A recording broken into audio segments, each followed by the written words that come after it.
예수님께서 부활하시고 40일 동안 하나님의 나라 일을 전파하시고 이제는 하늘로 올라가시면서 특별히 오늘 본문은 마지막으로 제자들에게 부탁하신 말씀입니다.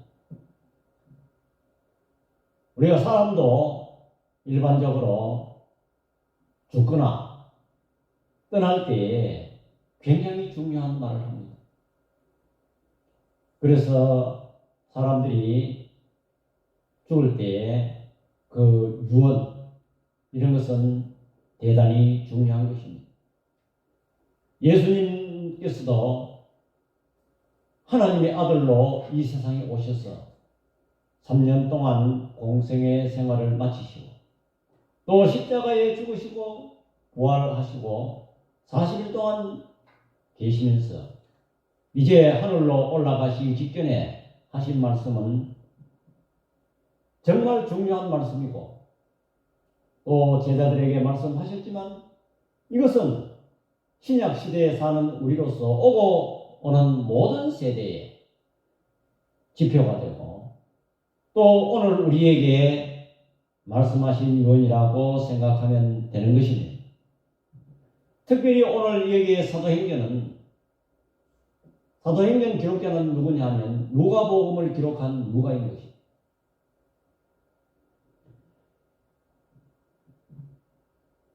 누가는 누가복음을 기록하면서 특별히 이 사복음서 마태, 마가, 누가, 요한복음 이 사복음서에는 예수님께서 구약에 예언된 구속사를 성취하시는 그 장면을 담았습니다.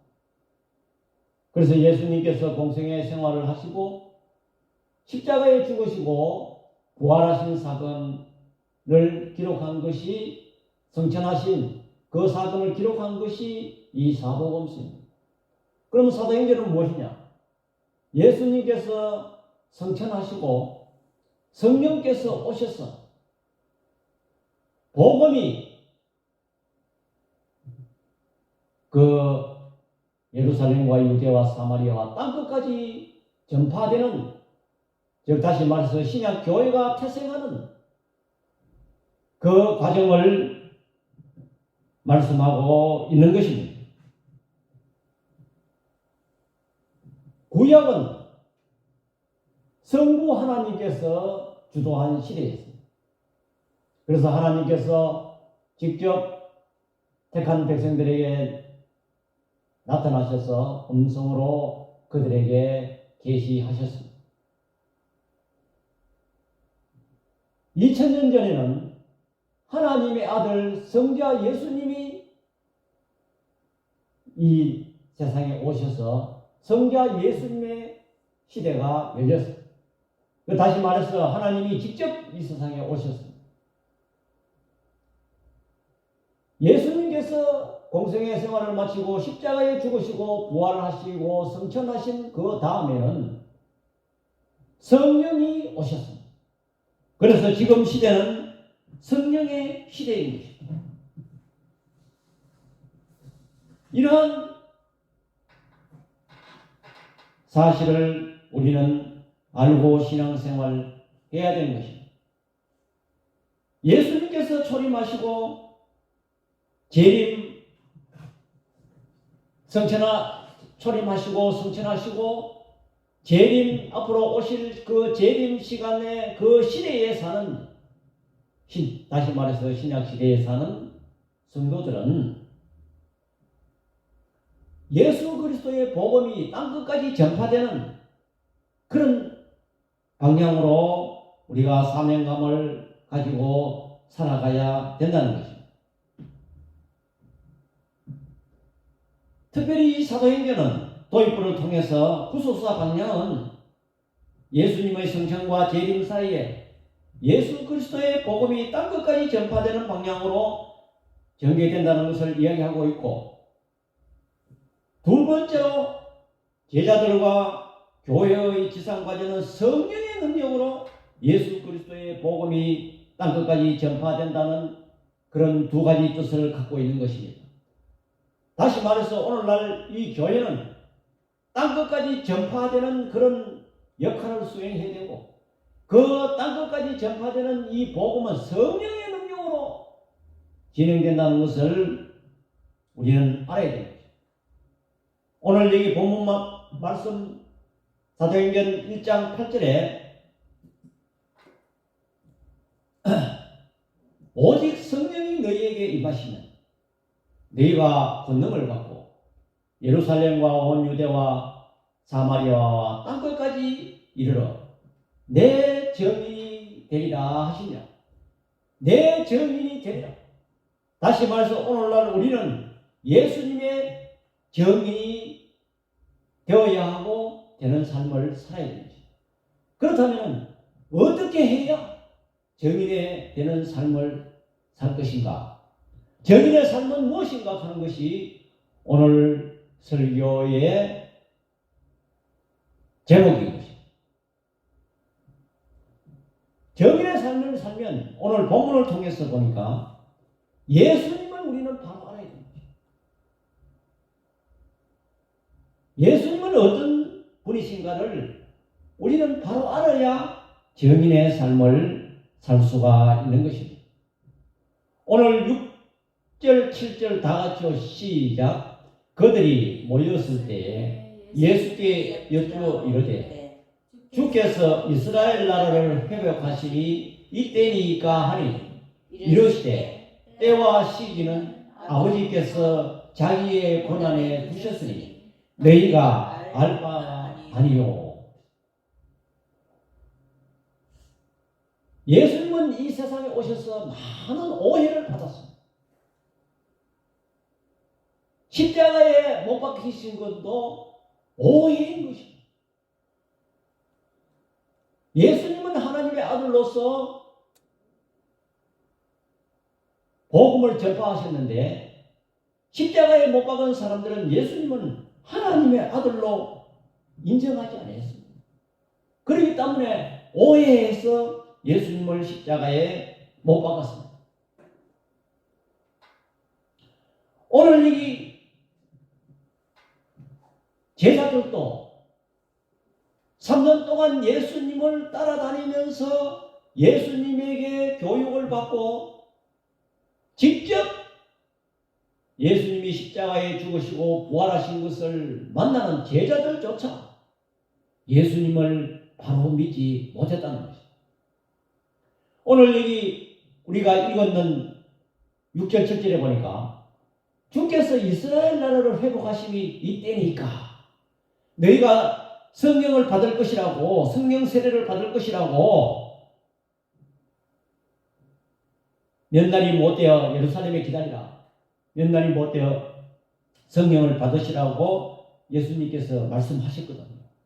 그래서 제자들이 생각하기에는 이제 성령을 받으면 이 이스라엘 나라가 우리가 로마 속국으로 식민지로 속해 있기 때문에 이제 예수님께서 이 이스라엘을 로마의 그 큰 권력을 하나님의 아들로서의 그 권력을 이용해서 로마를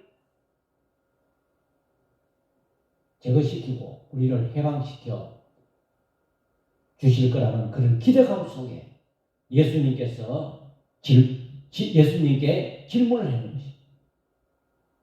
그래서 예수님은 동문서답 비슷하게 이르시되 때와 시기는 아버지께서 자기의 고난에 두셨으니 너희가 알 바가 아니요.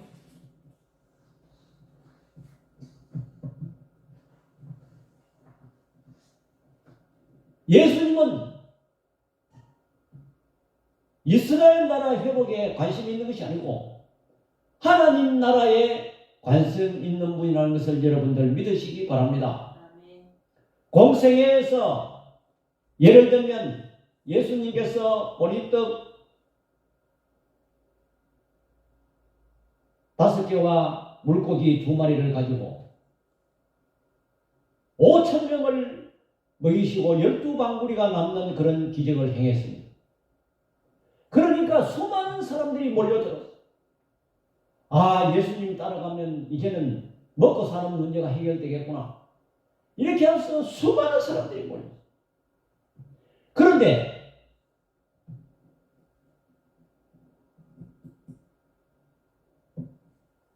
그들이 수많은 사람들이 몰려왔는데 요한복음 6장 그 하반절에 보면 나는 생명의 떡이요 생명의 떡을 하늘에서 왔고 생명의 떡이라고 말씀을 전파하니까 모든 사람들이 다 떠나. 아니 육신의 떡을 줄 때는 수많은 사람들이 모였는데 예수님은 이 땅에 오셔서 오병이어의 기적이나 행하시고 병이나 고치는데 그게 목적이 있는 것이 아닌 것입니다. 하나님의 나라를 전파하기 위해서 오셨는데 생명의 떡 얘기하니까 모든 사람이 다 떠났습니다. 요한복음 6장 66절과 69절 다 같이 시작. 그때부터 그의 제자 중 많은 사람이 떠나가고 다시 그와 함께 다니지 아니하더라. 예수께서 12 제자에게 이르시되 너희도 떠나렸냐?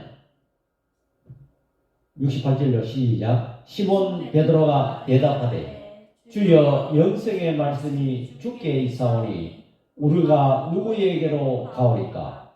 우리가 주는 하나님의 거룩하신 자인 줄 믿고 알았사옵나이다. 이 베드로와 이 12 제자만 예수님을 바로 알고 많은 사람들이 그 많은 사람들이 다 들어간다. 왜?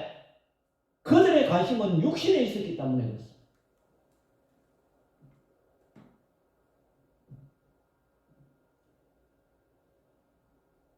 제자들은 예수님께 지금 이스라엘 나라의 회복, 다시 말해서 땅의 나라, 여기에 관심이 있고 하나님 나라에는 관심이 없었던 것입니다. 사도행전 1장 3절에 보면 40일 동안 그들에게 보이시며 하나님이 이를 말씀하시냐. 아니 공생의 생활에도 예수님과 같이 생활하고 교육을 받고 또 부활 후에도 예수님께서 40일 동안 하나님의 일을 말씀하셨다. 그럼에도 불구하고 예수님께서 이제는 성천하시려고 하니까 이스라엘 나라, 땅의 나라 여기에만 제자들이 관심을 있었고 예수님에 대해서 오해를 하고 있었다는 것입니다. 둘째로 이 제자들은 회복, 땅의 회복. 우리 이스라엘이 어떻게 하면 로마 속박에서 벗어나서 이제는 자유국가가 되고 권력을 행사하는 국가로 되느냐 하는데 거기만 관심이 있어요. 예수님은 인류를 구원하는 데 회복이 있어요. 다시 말해서 죽음에서 영생, 사망에서 영생하는데 그게 관심이 있어요. 제자들은 이 땅 이스라엘이 회복하는 데 관심이 있었지만은 예수님은 인류 구원에 사망에서 영생하는 데 관심이 있었다는 것입니다. 예수님과 제자들의 차이에는 차원이 다른 이런 사고방식을 갖고 있었다는 것입니다. 여러분 우리가 신앙생활하고 교회에 나오는 것은 우리는 이렇게 생각하기 쉽습니다. 내 하는 사업이 잘 되고 내가 건강하고 내 자녀가 잘 되는데 거기에 목적이 있을 수가 있는 것입니다. 또 일이 슬슬 교회 나와서 신앙생활 잘하고 주일 성수하고 11조하고 하면 하나님께서 일이 슬슬 잘 풀릴 것이다. 뭐 그것도 틀린 말이 아닌 것입니다. 그러나 궁극적 오늘 여기 예수님이 말씀하신 하나님의 나라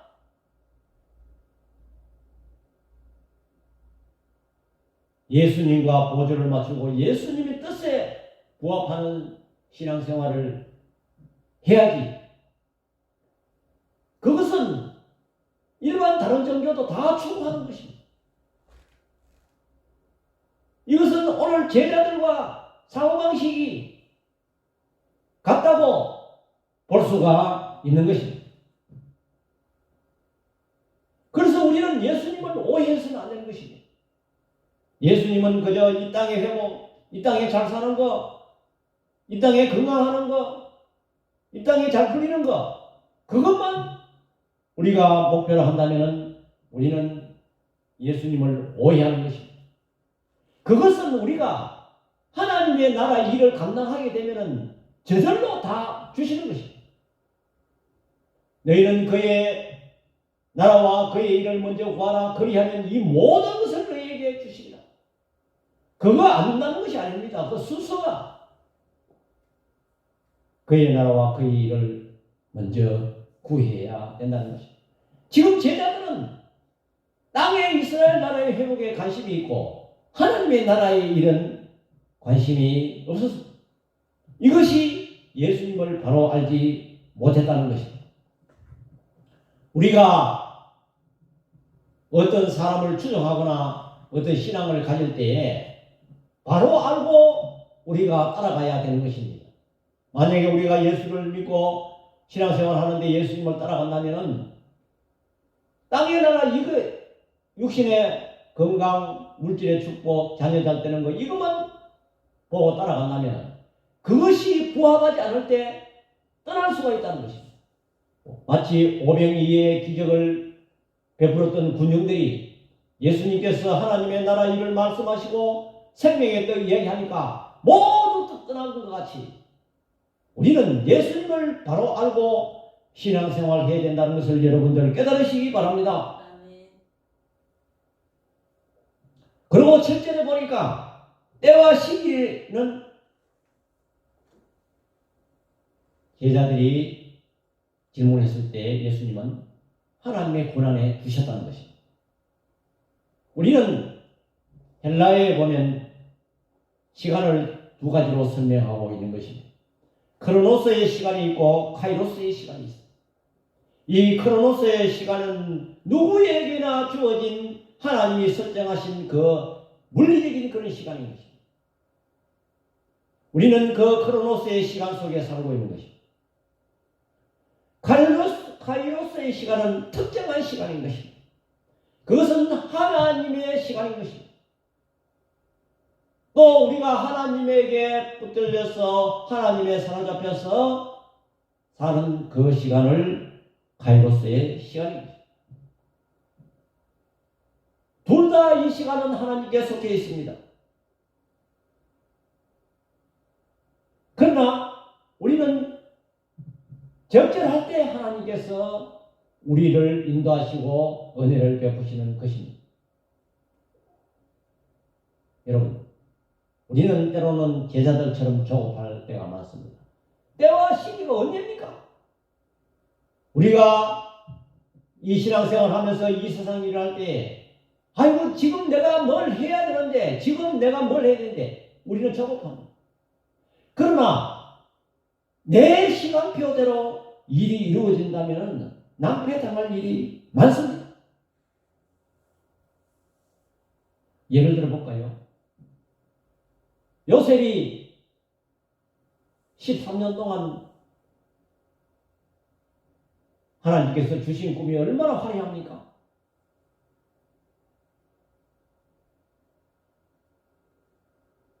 그 11 형제가 자기 자태 절하고 또 해와 달이조차 11별이 자기 자태 절하고 또 해와 달도 엎드려 절하고 얼마나 그런 화려한 꿈을 꿨습니까? 그런데 그 꿈이 정반대의 길로 가고 있습니다. 애굽에 노예로 팔려가고 보디발의 집에 집사로서 생활하고 그런 와중에 또 억울하게 간통죄로 감옥에 들어갔습니다. 감옥 생활하는 가운데 거기에 술 맡은 간원장과 떡 맡은 간원장의 꿈을 해석해 주었습니다. 그래서 술 맡은 가는장의 그 꿈대로 복직이 되었어요. 그래서 당신이 나가면 내 억울함을 좀 왕께 이야기해달라고 호소를 했어요. 그런데 술 맡은 가는장이 자기 일은 해결받았지만 왕께 복직해서 요셉의 일은 까마득하게 잊어버렸어요. 아니 2년 동안 아무 소식이 없어요. 여러분, 요셉의 말대로 나가자마자 요셉의 억울함을 왕께 아뢰어서 요셉이 풀려났다 합시다. 요셉이 만약에 풀려나서 애굽의 방방곡곡에 어느 자유인이 되어서 새로운 직업을 가지게 되겠지요. 그렇다면 2년 후에 바로왕이 그 꿈을 꾸었을 때에 꿈을 해석한 자, 그때 무릎을 치고 술 맡은 가는장이 요셉을 찾아 나섰다 합시다. 그 애굽의 느린 천재에 요셉이 어디 있는지 어떻게 알 거예요? 하나님의 시간은 그 정확한 타임에 요셉을 가두어 놨습니다. 그때 술 맡은 가는장이 무릎을 치면서 옥에 있는 요셉을 생각해냈어요. 그때 그 타이밍이 맞아서 요셉이 바로왕 앞에 서서 꿈을 해석해주고 총리가 되는 장면을 우리가 알 수가 있는 것입니다. 그렇기 때문에 우리는 하나님의 시간을 기다려야 됩니다. 나는 왜 내가 목표하는 것이 지금 이루어지지 않을까? 우리는 조급합니다. 그렇지만 우리는 하나님의 시간, 카이로스의 시간을 우리는 기다려야 된다는 것입니다. 두 번째로 정의의 삶을 살면 어떻게 해야 되는가? 성령을 받아야 되는 것입니다. 성령이 오시면 우리는 예수 그리스도의 증명하는 삶을 살 수가 있는 것입니다. 복음 전파하는 것은 내 힘으로 되지 않은 것입니다. 예수 그리스도의 정인의 삶을 산다는 것은 굉장히 어렵고 거기에 어려움이 기다리고 있고 박해가 기다리고 있습니다. 내 힘으로 극복한다 할 수 없습니다. 실질적으로 예수님의 제자들이 성령을 받고 난 후에 환경이 바뀐 것은 아무것도 없었습니다. 예수 그리스도께서 십자가에 처형한 그러한 분위기가 살벌하게 다 그대로 도사리고 있습니다.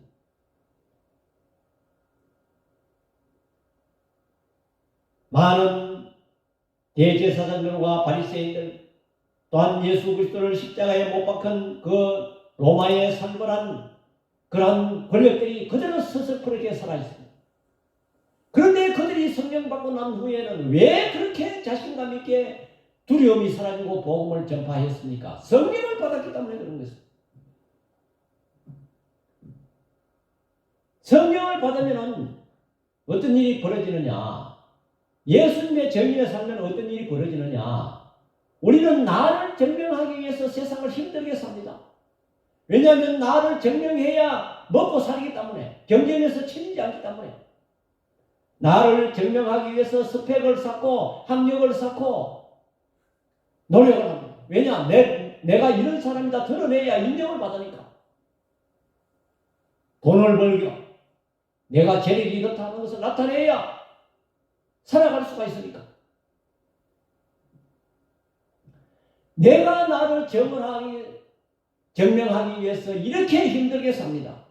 그러나 예수님의 정이 되면은 나를 증명할 필요가 없어요. 성령이 주시는 그 권능을 가지고 예수님을 나타내면 되는 것입니다. 그러니까 정인의 삶을 살게 되면 성령이 오면 마음이 평안하다 그런 이유가 바로 거기에 있는 것입니다. 왜냐? 나를 굳이 드러낼 필요가 없어. 그분만 드러내면 되니까. 그래서 성령 받은 사람들은 대체적으로 마음이 편하다. 저는 20년 전, 30년 전에 만났던 사람을 지금도 만나보면 너는 그대로네 이런 소리를 많이 듣습니다.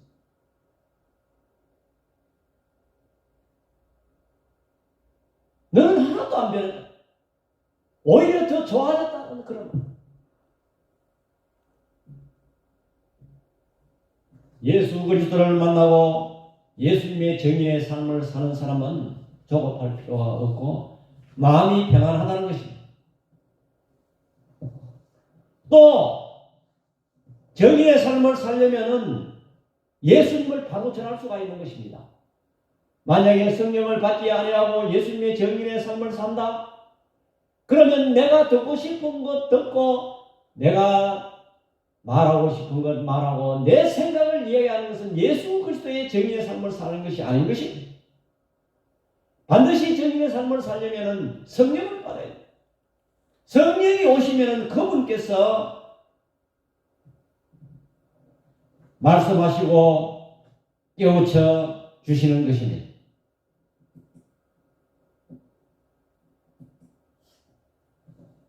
요한복음 14장 26절 다 같이 시작. 보혜사 곧 아버지께서 내 이름으로 보내실 성령 그가 너희에게 모든 것을 가르치고 내가 너희에게 말한 모든 것을 생각나게 하리라. 아멘. 성령이 오시냐 예수 그리스도의 정인의 삶을 사는 것입니다. 정인의 삶이 무엇입니까? 복음을 전파하고 나타내는 것입니다. 성령이 없이는 내 생각을 얘기할 뿐입니다. 내 사고방식을 그들에게 전하고 말씀을 왜곡되게 전할 수가 있는 것입니다.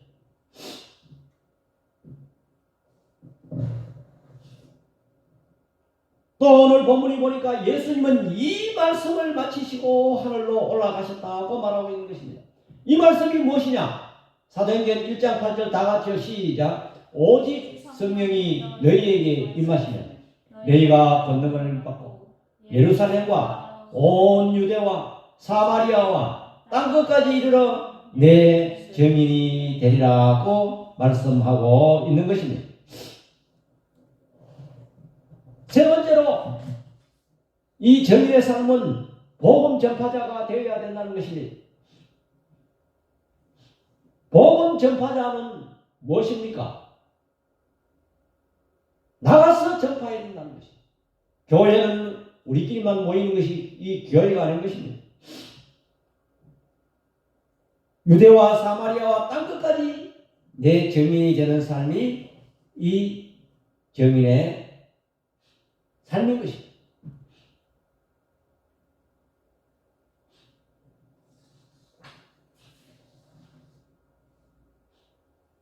실제로 이러한 것을 실천하는 교회는 성장하는 모습을 볼 수가 있는 것입니다. 왜? 성령이 함께하니까. 성령은 정체하는 영이 아닌 것입니다. 유대와 사마리아와 땅끝까지 복음이 확대될 때 성령이 함께하는 것입니다. 또한 이 성령 세례는 무엇인가? 나는 죽고 내 안에 예수님이 사는 것입니다. 이 세례는 장례식을 이야기하는 거예요. 내가 죽는 거예요. 내 생각대로 사는 것이 아니에요. 우리는 내가 누군데 하면서 자꾸 드러내는 생활을 하는 것이에요. 나를 증거하는 것이에요. 나를 증거하고 나를 드러내는 사람은 예수님을 드러낼 수 없고 증거할 수가 없는 것입니다. 내가 죽고 다시 말해서 내가 순교하게 되면 예수님이 증거되는 것입니다. 그래서 세례는 물속에 이 침례에 잠기는 것은 무엇이냐? 나는 죽는다는 것입니다. 네 번째로 정인의 삶을 살려면 어떻게 해야 되는가? 재림 예수님을 기다리며 항상 준비하는 삶을 살아야 하는 것입니다. 1장 11절에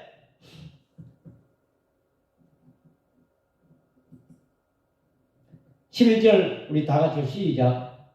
이르되 갈릴리 사람들아 얘들아 어찌하여 서서 하늘을 쳐다보느냐? 너희 가운데서 하늘로 올라가신 이 예수는 하늘로 가심을 본 그대로 오시리라 하였느니라. 갈릴리 사람들아, 흰옷 입은 두 천사가 예수님이 들려 하늘로 올라가시고 구름이 가려져 예수님을 보이지 않게 들려 올라갔어요. 근데 제자들이 그 예수님이 사라진 하늘만 이렇게 잡고 쳐다보고 있어요.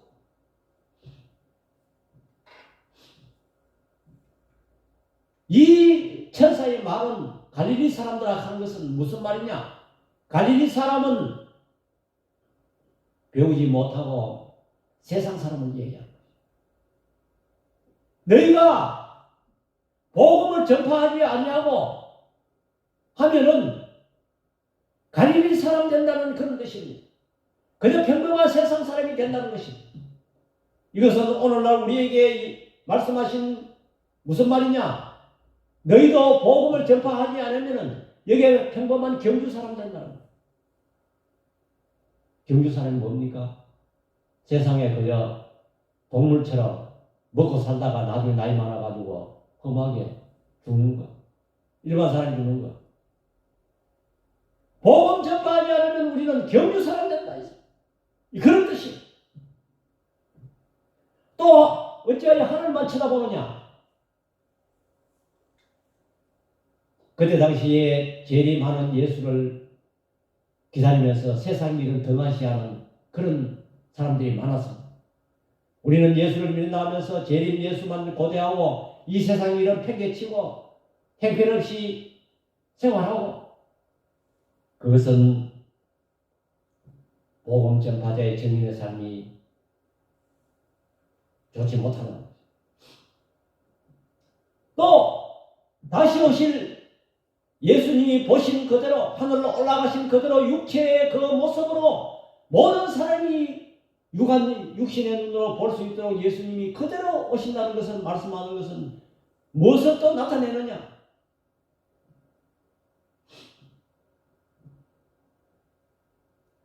이 재림하신 심판주로 오시는 그 예수님을 기다리며 준비하는 삶을 살아라. 정인의 삶은 항상 예수님이 언제 오시느냐, 밤에 오시느냐 고생하면서 신앙생활을 해야 된다는 것을 말씀하고 있는 것입니다. 실질적으로 우리 믿음의 선배들은 주님 고대가 하면서 서쪽 하늘 구름만 봐도 주님 오실까 고대하면서 그들이 주님 고대가를 부르면서 신앙생활을 했습니다. 오늘날 현대인들은 어떻습니까? 이 세상에 너무 편하고 좋으니까 주님 천천히 오십시오. 주님 내 목표하는 거 다 이루고 영화 다 보고 내가 나이 많아 병들어 죽을 때 그때 주님 오세요. 실질적으로 오늘날 우리 신앙생활 하면서 그런 모습이 아닐까요? 오늘 여기 정인의 삶을 사는 사람들은 항상 주님 오실 것을 염두에 두고 내일 내가 주님 만나는 그 각오로 신앙생활을 철저히 하는 것입니다. 준비하는 것입니다.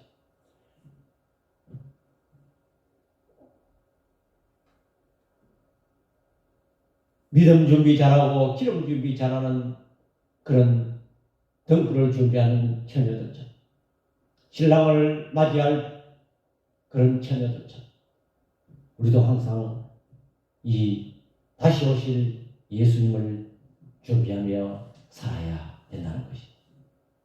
말씀을 정리하겠습니다. 예수님께서 하늘로 올라가시기 전에 내 정인이 되라.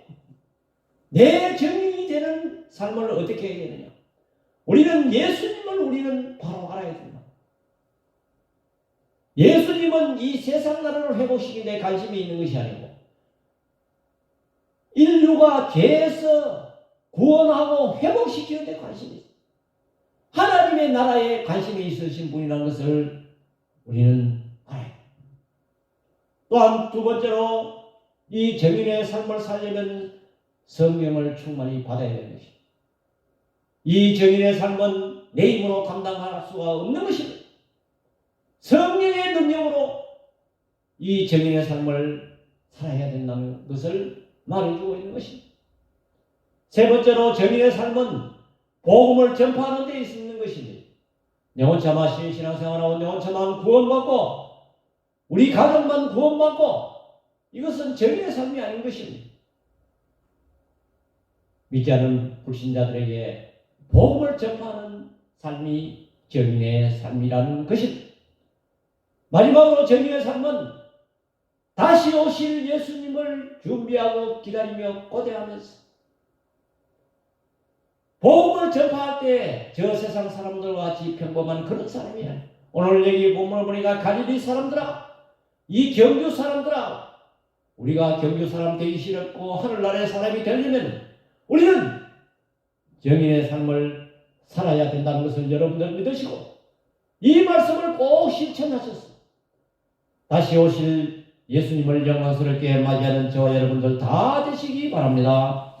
기도드리겠습니다. 사랑의 아버지 하나님, 은혜와 사랑을 이 시간 감사를 드립니다. 예수님께서 하늘나라 올라가시기 전에 지상 명령이 오늘 우리에게 하신 말씀인 것입니다. 우리도 그 예수님의 말씀을 준행할 때 정인의 삶을 살 때 예수님을 바로 알고 성령 충만을 받고 또한 복음을 널리 전파하고 다시 오실 예수님을 기다리며 준비하는 저들의 생활이 되도록 성령께서 저들을 인도하여 주옵소서. 예수님의 이름으로 기도드립니다. 아멘.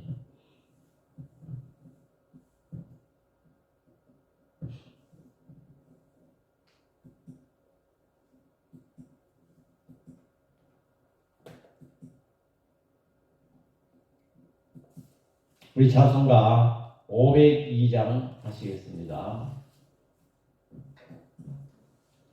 빛의 사자들이여 어서 가서 어둠을 물리치고 주의 진리 모르는 백성에게 복음의 빛처럼 빛의 사자들이여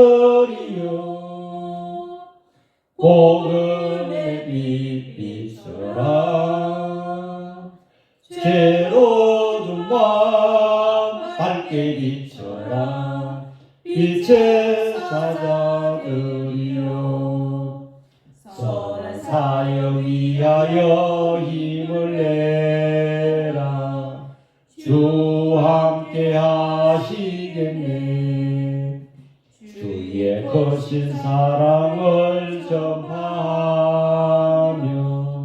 복음의 빛처럼 빛의 사자들이여 복음의 빛처럼 죄로운 밤 밝게 비춰라 빛의 사자들이여 주님 부탁하신 말 순종하여 이 진리 전파하라 산을 넘고 물 건너 힘을 다해 복음의 빛처럼 빛의 사자들이여 복음의 빛처럼 죄로운 밤 밝게 비춰라 빛의 사자들이여 동서남북 어디나 땅끝까지 주님만 의지하고 눈 어두워 못 보는 백성에게 복음의 빛처럼 빛의 사자들이여 복음의 빛처럼 죄로운 밤 사자들이여. 아멘. 교회 소식입니다. 우리 교회를 위해서 계속 기도해 주시기 바랍니다. 160일의 정기노회는 하나님의 은혜 가운데 마쳤습니다. 우리 찬송가 23장 1절 부른 후에 죽도록 예배를 드리겠습니다. 만입이 내게 있으면 거기다 가지고 내 구주 주시는 종을 널 찬송하겠네.